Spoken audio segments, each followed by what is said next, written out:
ইতিমধ্যেই সার্জিস আলম তিনি একটা স্ট্যাটাস শেয়ার করেছেন যে doctor Yunus red line cross করছেন। এখন কেন আসলে সার্জিস আলম এই কথা বলেছিলেন, সকালের নিউজটা যারা দেখেননি তারা দেখে নিবেন। বেসিক্যালি এখানে আওয়ামী লীগ নিষিদ্ধকরণ ইস্যু, আগামী জাতীয় নির্বাচনে আওয়ামী লীগের পার্টিসিপেশন, অথবা বাকিদের ব্যাপারে আসলে সরকার কি ভাবছে। যেহেতু এই সরকারটার যিনি প্রধান আছেন তিনি ছাত্রদের কর্তৃক সিলেক্টেড, আমরা হান্নান মাসুদকে দেখছিলাম, তার একটা বক্তব্য বলছিল যে 1 আগস্টই ডক্টর ইউনূসের সাথে তাদের যোগাযোগ ছিল। আর এই তথ্যে সবার মধ্যে একটু চিন্তাভাবনা হয়েছে।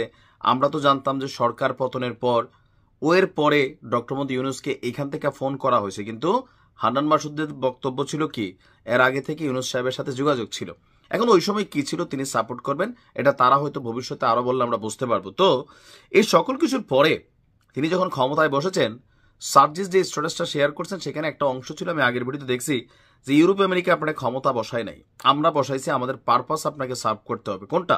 আওয়ামী লীগকে নিষিদ্ধ। বাট ডক্টর মোহাম্মদ ইউনূসের সরকার গত 9 মাসে কোনোভাবেই তারা এখানে যা করছে, আওয়ামী লীগকে নিষিদ্ধ দূরের কথা, শেখ হাসিনাকে যে বাংলাদেশে ফিরিয়ে আনার ব্যাপারেও তাদের শতভাগ ইচ্ছা আছে সেটাও কিন্তু প্রমাণ করতে সক্ষম হয় নেই।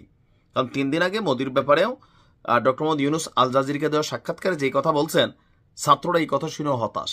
এরই মাঝখানে নির্বাচনের সিদ্ধান্ত নিয়ে আওয়ামী লীগের সাথে তিনি আবার আল জাজিরাকে যেই কথা বলছেন, ওইখান থেকে ছাত্রদের সাথে ওনার একটা কনফ্লিক্ট আমরা দেখছি। কি? নির্বাচনে আওয়ামী লীগকে অংশগ্রহণের অনুমতি দেওয়া হবে কিনা একটা প্রশ্ন ছিল ডক্টর মোহাম্মদ ইউনূসের কাছে আল জাজিরার যে সাক্ষাৎকার সেটার অংশে।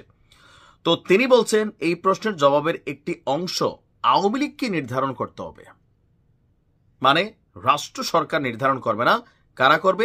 আওয়ামী লীগকে নির্ধারণ করতে হবে। দলটি আগে নিজেই সিদ্ধান্ত নেবে যে তারা নির্বাচনে যোগ দেবে কিনা। এই কথা শুনে এরকম বহুত পোলাপাইন সার্জিস সহ যারা আছে তারা তো ভাই টেনশনে। কেন? আওয়ামী লীগ নির্বাচনে আসলে এখনো কেউ কেউ বলছেন যে আওয়ামী লীগের দাবি তারা পাশ করবে, পাশ তো করবে না এটা বাস্তব, বাট সেকেন্ড পজিশনে থাকতে পারে। এটা আবার অনেকে ধারণা করছেন যে এই মুহূর্তে একটা সুষ্ঠু নির্বাচন হয়, আওয়ামী লীগের এত কিছুর পরেও আওয়ামী লীগ বিরোধী দলের জায়গা তৈরি করে ফেলবে, ক্ষমতায় হয়তো বিএনপি যাবে, কিন্তু সেকেন্ড পজিশনে জামাতকে টপকে আওয়ামী লীগ বসবে।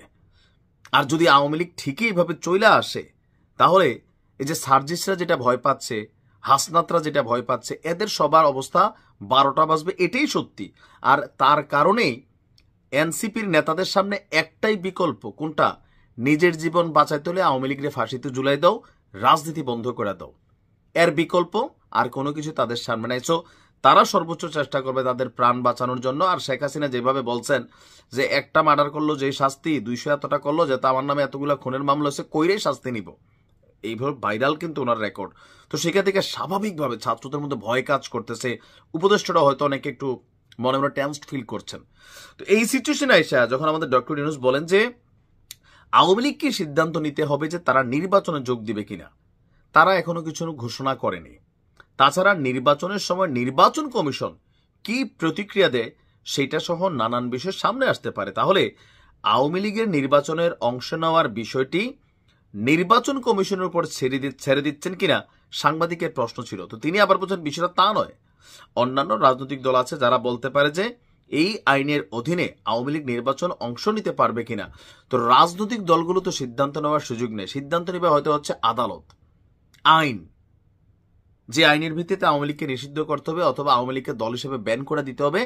তো এটা কি আমাদের আইন থেকে আসবে? গণতন্ত্রের সিস্টেম দিয়ে এরা ঢুকতে পারবে? পারবে না। এগুলা আপনার কাছে শুনতে মনে হবে আওয়ামী লীগের দোসর তুই ফেসিস্টের বিষয়গুলো, তা না, আইনের হিসাবটা আলাদা। আপনি দেখেন এই যে আদানির ইস্যুতে বরাবরই শেখ হাসিনার সরকারের একটা সমালোচনা ছিল যে আদানি থেকে টাকা টোকা খাইয়া উল্টাপাল্টা সিস্টেমে বাংলাদেশে বিদ্যুৎ সাপ্লাই করছে, কিন্তু আদালত কি বলতেছে? বৈধভাবে এই শর্ত বা চুক্তি হয়েছে, যার কারণে ইউনূস সরকার আসার পরে কি এই চুক্তি বাতিল হয়েছে? বাতিল হয় নাই, এটা কন্টিনিউ আছে। এখন ডক্টর মোহাম্মদ ইউনূসের এই অবস্থানে, এই বক্তব্যে সমন্বয়কদের মধ্যে একটা ভয় ঢুকে গেছে যে আসলে ডক্টর মোহাম্মদ ইউনূসের সরকার তিনি কি আওয়ামী লীগকে নিষিদ্ধ করবেন? এখন এই নিষিদ্ধের ক্ষমতাটা কি ডক্টর ইউনূসের আছে? নাই। এই নিষিদ্ধটা আইন আদালত সিস্টেমে করতে হবে।